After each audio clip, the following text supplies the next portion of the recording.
अस्सलाम वालेकुम, welcome back to my channel. यहाँ पे मैं बना रही हूँ कैरी की अचार। वो जो खट्टी मीठी अचार होती है ना, जो खाने पे बहुत ज़्यादा टेस्टी लगती है, वो वाली अचार मैं बना रही हूँ। और ये सारा कुछ मैं बना रही हूँ चूल्हे पे। तो सबसे पहले मैंने यहाँ पे कढ़ाई लिया था और उसमें 2 कप भर के मस्टर्ड ऑयल इस्तेमाल किया था। आप यहाँ पे मस्टर्ड ऑयल का ही इस्तेमाल करना, मस्टर्ड ऑयल से टेस्ट बहुत ज़्यादा अच्छा आता है। और जब मस्टर्ड ऑयल थोड़ा सा गर्म हो चुका था, उसमें मैंने मुट्ठी भर सूखा लाल मिर्च ऐड कर दिया था और 2 टेबलस्पून भर के 5 फ़ोरन ऐड कर दिया था।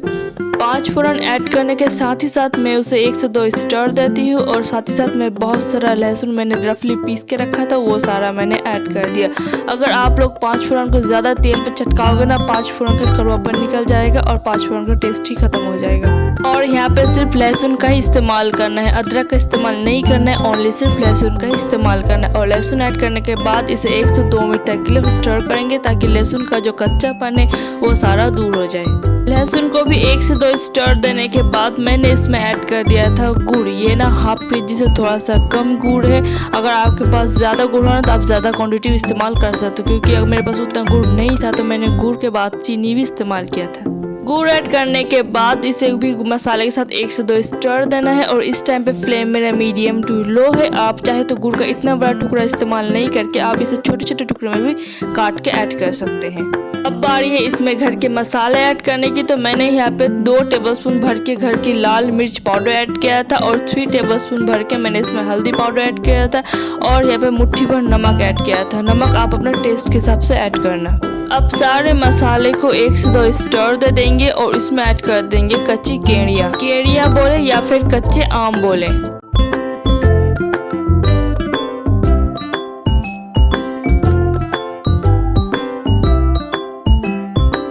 मैंने कच्चे आम को छील के अच्छी तरह से 2 से 3 पानी में धो के उसे एक छलनी पे रखा था, ताकि उसका जितना भी एक्सेस पानी है वो सारा ड्रेन हो जाए। अब इसमें थोड़ा थोड़ा कच्चे केरिया ऐड करेंगे और इसे मिक्स करते जाएंगे। और अभी इंडिया में जो टाइम चल रहा है आम का अचार है, चाहे वो खट्टी मीठी अचार हो या फिर खट्टी अचार हो, जैसे भी आपका चॉइस हो, वो अचार बनाने के लिए परफेक्ट टाइम चल रहा है इंडिया पे भी। उसके बाद जी मैंने इसमें ऐड कर दिया था चीनी। मेरे पास गुड़ उतना ज़्यादा नहीं था, जितना था वो मैंने इस्तेमाल कर लिया था। और बाकी जितना मिठास था वो मैंने चीनी से पूरा किया था। अगर आपके पास गुड़ ज़्यादा क्वांटिटी में हो तो ज़्यादा क्वांटिटी में गुड़ इस्तेमाल करना, और आखिर में थोड़ा बचा कुचा जो रह गए वो चीनी से पूरा कर देना। यहाँ पे मेरे पास थोड़े से और कच्चे आम रह गए थे, वो सारा भी मैंने इसी स्टेज में ऐड कर दिया था, ताकि पके तो सारे इकट्ठे पके। और इसी स्टेज में आप इसे टेस्ट कर लेना और नमक मिर्च अपने अपने अंदाजे से अपने हिसाब से रखना। और चीनी तो ऑब्वियसली बहुत कम डालनी है। मैंने यहाँ पे गुड़ डाला था और यहाँ पे 2 कप के करीब मैंने चीनी ऐड किया था। अगर आप पूरा चीनी ऐड कर दोगे ना इसी स्टेज में, तो आपको जितने कैरियाँ हैं वो सारी गलेगी नहीं, इसलिए मैंने थोड़ा सा यहाँ पे चीनी ऐड किया था। और जितना चीनी यहाँ पे लगेगा वो मैं आखिर पे ऐड करूँगी। इसका टेस्ट ना वो जो खट्टी मीठी आम का अचार होता है उसी टाइप का होना चाहिए, इसलिए आप इसका नमक मिर्च और चीनी ये तीनों चीज़ बहुत अच्छी तरह से टेस्ट करना और अपने टेस्ट के अकॉर्डिंग ही रखना। और मीडियम फ्लेम में मैं इसे पका रही हूँ, इसलिए जितना भी केरिया में पानी थे ना वो सारा पानी इसका निकल रहा है। और इसी पानी में केरिया अच्छी तरह से गल भी जाएगी। और आप इसे बीच बीच में चलाते हुए रहना, क्योंकि हमने इसमें गुड़ और चीनी का इस्तेमाल किया था। अगर इसे छोड़ दोगे लो फ्लेम में तो ये नीचे जलना स्टार्ट हो जाएगी, इसलिए इसे बीच बीच में चलाना ही बहुत ज़्यादा ज़रूरी है। और यहाँ पर मेरा केरिया सारा अच्छी तरह से गल चुका था, तो जितना भी चीनी ऊपर से लगता वो सारा मैंने इसी स्टेज में ऐड कर दिया था। सच कहूँ तो मेरे केरिया ना थोड़ा सा ज़्यादा ही गल चुकी थी, वो ना पूरा गोटा गोटा रहता और गला हुआ रहता है। यहाँ पे थोड़ा सा ज़्यादा मेरा गल चुका था, तो कोई बात नहीं, खाना तो हमें घर वालों को ही। हाई फ्लेम में इसे पकाना है और इसे थिक बना लेना है। मैंने यहाँ पे आपको एक ही दफ़ा दिखाया था ऊपर से चीनी डालते हुए, पर मैंने यहाँ पर 2-3 दफ़ा थोड़ा थोड़ा करके ऐड किया था। आप अपना टेस्ट के हिसाब से रखना। ये देखिए इस तरह की कंसिस्टेंसी आपकी होनी चाहिए। जब इस तरह की कंसिस्टेंसी आपकी हो जाए तो आप फ्लेम से इसे निकाल लेना और इसे एक बड़े से बर्तन में फैलाकर 2 से 3 दिन तक इसे धूप लगवाना। और वो वाला क्लिप मैं आपको नहीं दिखा पाऊंगी, क्योंकि मैं कल अपनी अम्मी के घर जा रही हूँ और मेरी सासू माँ वो वाला प्रोसेस कर लेंगी। तो बेसिकली जो करना है मैं आपको ऐसे बता देती हूँ। सबसे पहले तो आपने ये आम का अचार जो बनाया है इसे बड़े सारे बर्तन पे निकाल के अच्छी तरह से 2 से 3 दिन के लिए धूप लगवाना है। उसके बाद 2 से 3 कप मस्टर्ड ऑयल को आप फुल फ्लेम में गर्म करें, ताकि उसे धुआं निकलना स्टार्ट हो जाए। उसके बाद उसे रूम टेम्परेचर में आने दें। और आपने जो आम का अचार बनाया है ये उसके साथ रफली मिक्स करके इसे एयरटाइट कंटेनर में डाल दें। और आपका कैरी का अचार बनके तैयार हो जाएगा। मैं गारंटी देती हूँ ये साल भर खराब ही नहीं होगा। और ये था जी नेक्स्ट डे, सुबह सुबह का टाइम था। पता नहीं कहाँ से इतना सारा बादल आ चुका था और बहुत तेज बारिश हो रही थी, बिल्कुल ठंडी ठंडी बारिश हो रही थी। और गर्मियों में तो बारिश का मजा ही कुछ और होता है।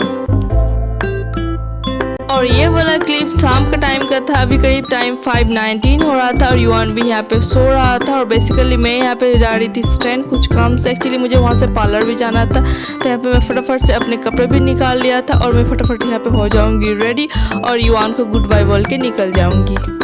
स्टैंड जाके मैंने कोई सा भी वीडियो नहीं बनाया था, डायरेक्ट घर आके ही मैंने ब्लॉग बनाना स्टार्ट किया था। और अभी करीब शाम के 7 बज रहे थे और यहाँ पे मैं बना रही थी केक।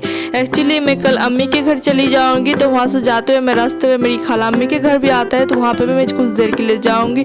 तो खाला अम्मी के घर के लिए मैं यहाँ पर केक बना रही थी।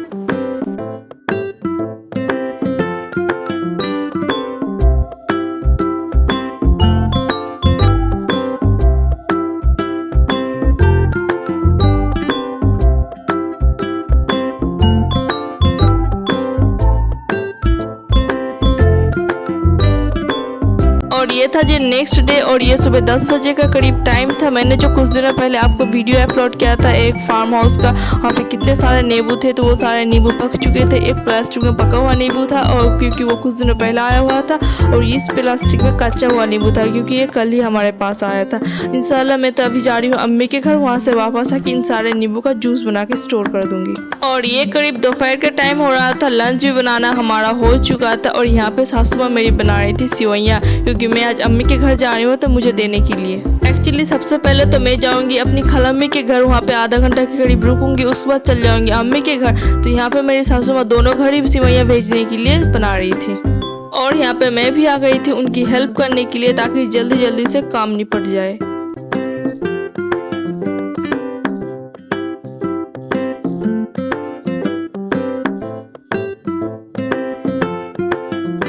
अभी करीब शाम के 5:30 हो रहा था और हम घर से निकल चुके थे। और सबसे पहले तो हम जा रहे थे अपनी खाला अम्मी के घर और कुछ देर के लिए हम लोग गैस एजेंसी भी गए थे।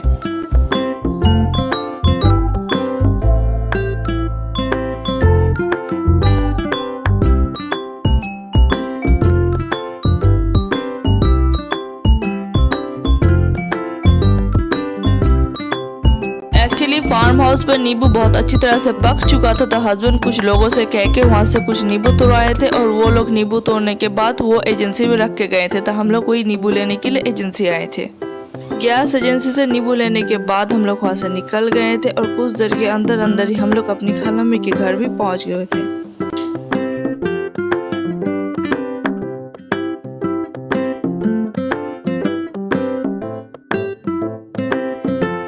कुछ देर हम लोग रूम पे भी बैठे, नाश्ता वास्ता भी किया। उसके बाद हम लोग आ गए थे ऊपर बैल्कोनी पे, क्योंकि शाम का टाइम हो रहा था तो गर्मी भी थोड़ी सी कम थी।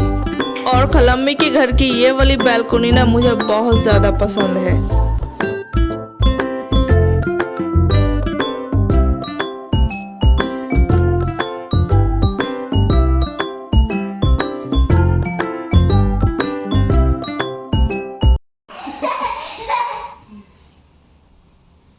हो पड़े भी को पड़े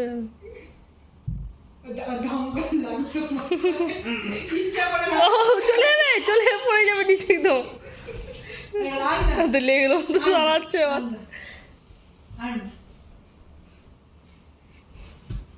এই নীল নীল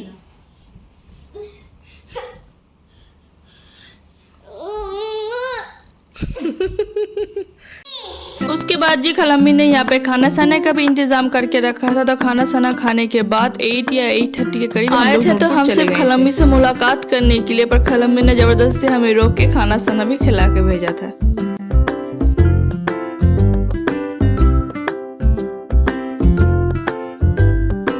अभी करीब रात के 11 बजे के आसपास टाइम हो रहा था और युवान अम्मी के घर आते आते रास्ते पे ही सो चुका था। तो उसे मैंने उठाया नहीं, डायरेक्ट वहाँ से लाके बेड पे सुला दिया था। और यहाँ पे युवान का दूध भी खत्म हो चुका था, तो उसका दूध रिफिल कर रही हूँ मैं। और ये वाला बुक ना मुझे नान ग्रो का ये डब्बा से ही मिला था। पता नहीं सिर्फ एक ही टाइप का बुक ये लोग क्यों भेजते हैं। खैर यहाँ पे ही मैं अपना ब्लॉग एंड करती हूँ। मिलते हैं आपसे नेक्स्ट वीडियो में, तब तक के लिए अल्लाह हाफिज।